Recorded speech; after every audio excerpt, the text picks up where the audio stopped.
अस्सलाम वालेकुम नाज़रीन, आज हम आपको बताएंगे तहदार बिरयानी की रेसिपी।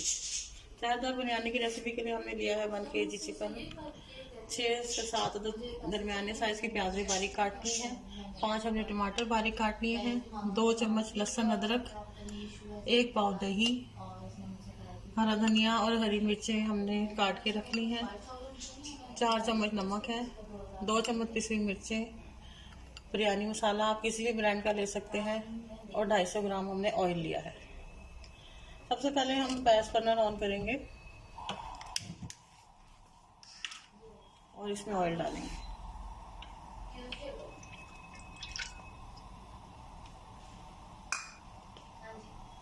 इसको हम हल्का सा गर्म होने देंगे।